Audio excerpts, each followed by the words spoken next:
Tourette syndrome is a neurological disorder which is part of the middle of the brain called the basal ganglia.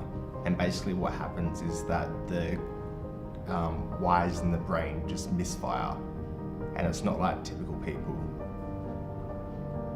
Tourette's is actually more common than people think, in 1 in 100 people. So if you were to think of going to high school, there should be at least 3 people with Tourette's. But unfortunately, people just don't see it. My family didn't accept me for my Tourette's. I had my father, who suffers from tics as well, undiagnosed, but definitely has tics. When my family saw me growing up, they saw this person that had mild ticking and didn't think anything of it other than OCD, which is what I was diagnosed with at the age of 5.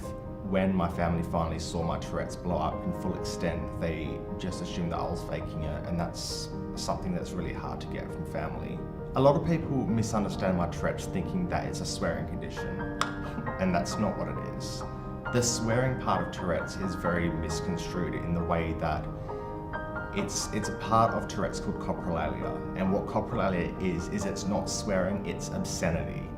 And the obscenity could be anything from swearing to racism to derogatory taunts or derogatory terms. And that's what it is. It's basically your brain saying, like, you shouldn't do this during this moment, and your brain goes, fuck it, let's do it. My Tourette's can get very exhausting.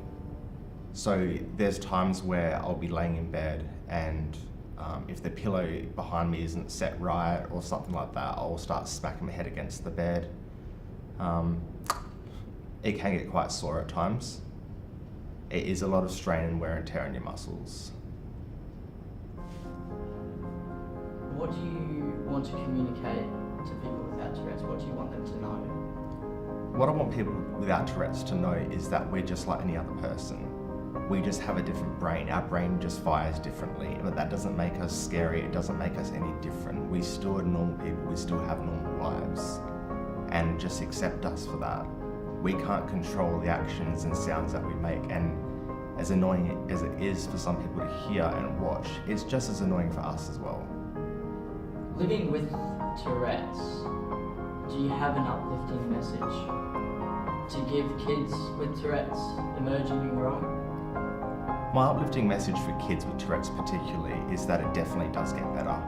You will definitely learn to accept yourself for having Tourette's, and it will be one thing that you'll find unique about yourself and you won't want to get rid of. It's definitely something that you will definitely grow into. There's been heaps of times that I thought, why on earth me?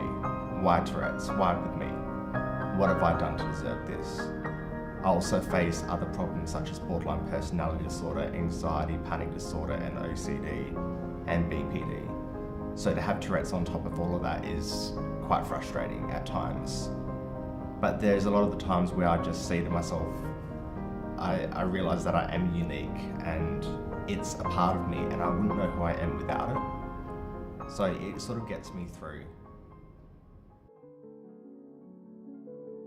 There was a time I was in the shopping centre and I bought a Dare Ice coffee, and I was walking out and I had a tick and my arm just went fucking, whoa. And this coffee was just rolling down the shopping centre, and I'm chasing after it, and my sister's with me, and the security guard is just chasing after me because he sees this guy running out of a shop thinking they're shoplifting. And my sister has to go, no, he's got Tourette's, it's okay, just leave him, he's just chasing after something. So for me, I found that extremely embarrassing, but I could not help but find it so funny in the moment. I was just losing myself with laughter. Alrighty, and for my final question, on a scale of 1 to 10, how much do you love your Tourette's? Oh, it really depends on the day. I love my Tourette's probably a 10 out of 10. It really does light me up a lot of the time. It's funny, it's unique, it's very different. It's a very different neurological disorder compared to any other disorder there is. But at times it can get me down. It can get me down in terms of the fact it's very exhausting. It's not so much that I wish I didn't have it, it just can be very tiring. But it's something that I definitely wouldn't change about myself.